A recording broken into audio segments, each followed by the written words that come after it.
This video is titled Decision Nodes and Path Logic in Imprint.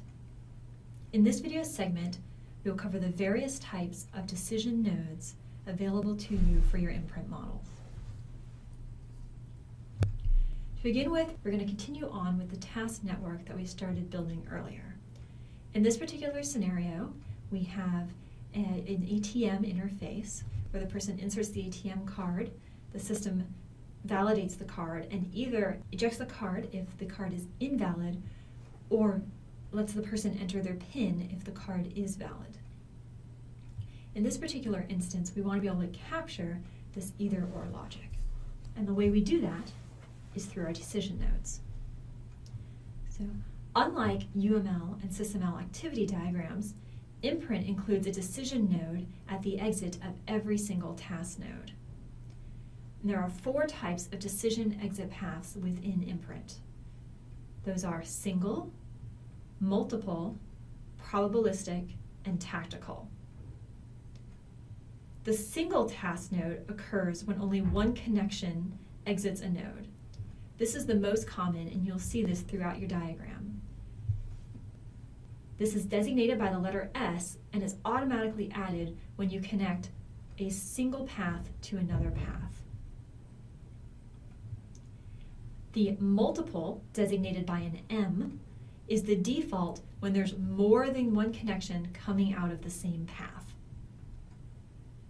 What this means is that that single entity that entered will split into multiple entities and will go to all of the possible paths that come out of that task node. This is a way that you can capture parallel processes. The probabilistic also occurs when there are multiple path exits. This is what you use when you want to capture that there's a probability of going to either one or the other, or any number of paths. The entity is only going to proceed down one of those paths, and it's going to be determined randomly based on the probabilities you've assigned. The final version is a tactical, designated by letter T. This occurs when there's more than one connection exiting a node, and you want the determination of where the entity will proceed to be based on some kind of logic, such as if-then logic, based on other variables or values in the model.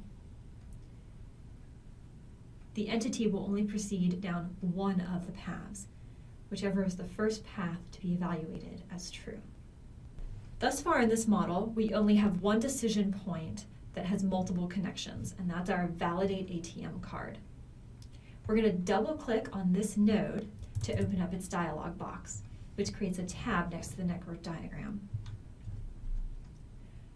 From here, you will see that there are a number of tabs. One of them is the Paths tab. Select this path, and you can see the options for controlling the path logic. As I said, the default is set to multiple. However, right now we don't want to simultaneously eject the ATM card and allow the person to enter a PIN. Rather, we want to set this as a probability. So to do that, we can click on the multiple dialog box, and that actually is a drop down, and we can see that it has probabilistic and tactical as other options. So right now we'll choose probabilistic, and when that comes up, you'll see that it gives us a place to enter the probability for each of the possible paths. The way you read this is that we're currently at the validate ATM card, and this is the path here that goes to eject ATM card. We want this to happen rarely because most of the time the ATM card is valid. So I'm going to type in a 2 here, indicating 2% of the time. And then down below you can see that we can now enter the probability of the entity going from validate ATM card onto enter PIN, which is going to occur 98% of the time. And when you click out of that, you'll see the percentages are updated. Now, as you note, you don't actually have to type in the percentage. You can type in any value. So if you actually were to collect data and do counting observations, you could type in the counts for each of those 2 items, or more items if there are more than 2, and it will automatically calculate the percentages based on the number of counts that you have. I'm going to correct that so it goes back to 98 and 2%. And if you switch back to your network diagram, you will see that the decision node has now been updated so that instead of an M coming out of it, it now has a P in the diamond at the end of the Validate ATM card node. A tip that I have for you is I recommend that you change the color of your task nodes so that they correspond to meaningful activities for you. In my case, I often like to color the human activities a light blue color, and I like to leave the activities that are accomplished by the system or the automation in this purple color. In order to change the color of the nodes, you can click on a node, and in the Properties dialog box on the right-hand side of the screen, you see the background color is there, and you can change that. So we will go ahead at this time, and I'm going to change all of the nodes that are done by the human. This allows me to very easily allocate tasks to either the human or the automation. If I have a task network that includes multiple humans, I may want to make each human the same color, and maybe even have a third color to designate items that are potentially handled by multiple operators. The other thing that this does is it allows you to think deliberately about your task nodes and make sure that you're separating tasks that are handled by the person versus those that are handled by the machine. Now, if we wanted, instead of this to be probabilistic, we wanted it to be tactical, I can go back into this path and I can change it to the tactical option.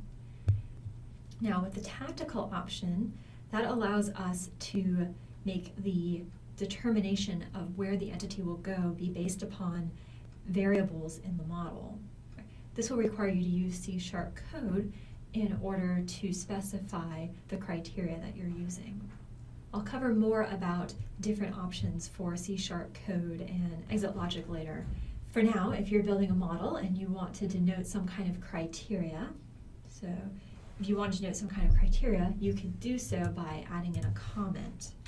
To add a comment, you do 2 forward slashes at the front of any of your text.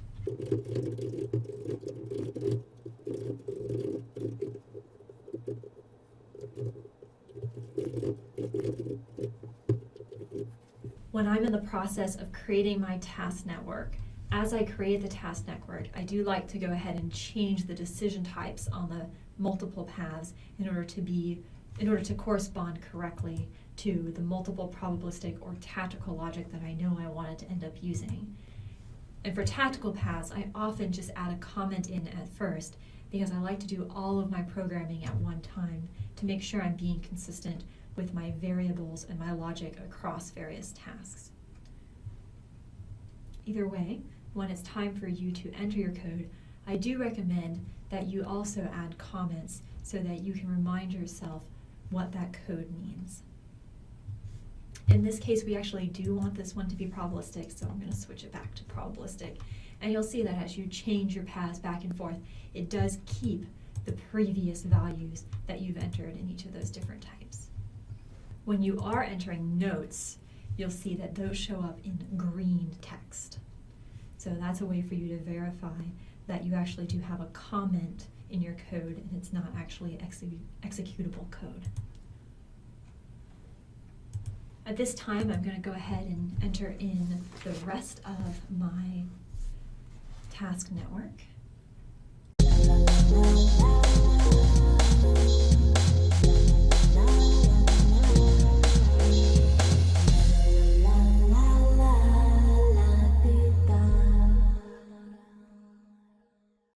So we've got here, after they enter their PIN, the system will then authorize the PIN, and then the person will enter the amount to withdraw, assuming that the PIN was authorized. If the PIN is not authorized, we're going to allow them to re-enter their PIN. So you can actually loop back to a previous activity you've done earlier. You can also loop back on activities on themselves. So for example, you can connect an activity to itself and you'll see this little tiny loop here that designates that the activity itself is repeating.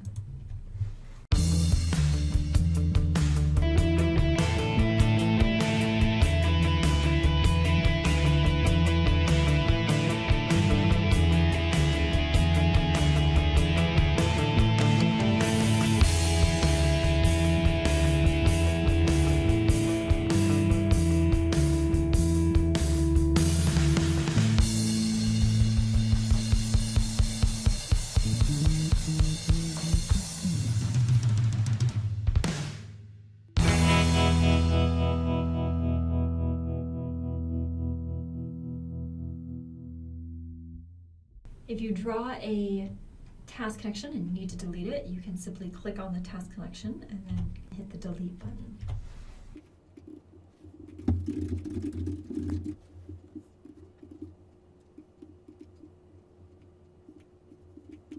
If you'd like to move a whole group of nodes, you can use your left mouse button to drag and drop a box around the nodes you would like to move, and then you're able to select them as a group to move them. Every task network is different, and you'll find that there's many different ways to model the same set of tasks. And part of the art of model building in terms of building your task network is figuring out what is the best way for you to capture the different tasks that you would like to capture, and whether you should consolidate them into a single node or to break them out into multiple nodes. For example, here I've got the person entering a PIN, and after they enter the PIN, the system is going to authorize it, and either it's going to allow them to enter an amount to withdrawal, or it's going to ask them to re-enter their PIN. I could easily have made these two tasks, tasks 5 and 6, a single node in which the person enters the PIN and then it either repeats that task if they entered it incorrectly or it moves on.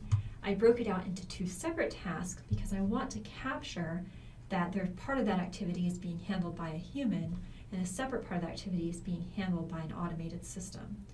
And of course, those two different activities may have different amounts of time involved with how long it takes for each component to do its portion of the process.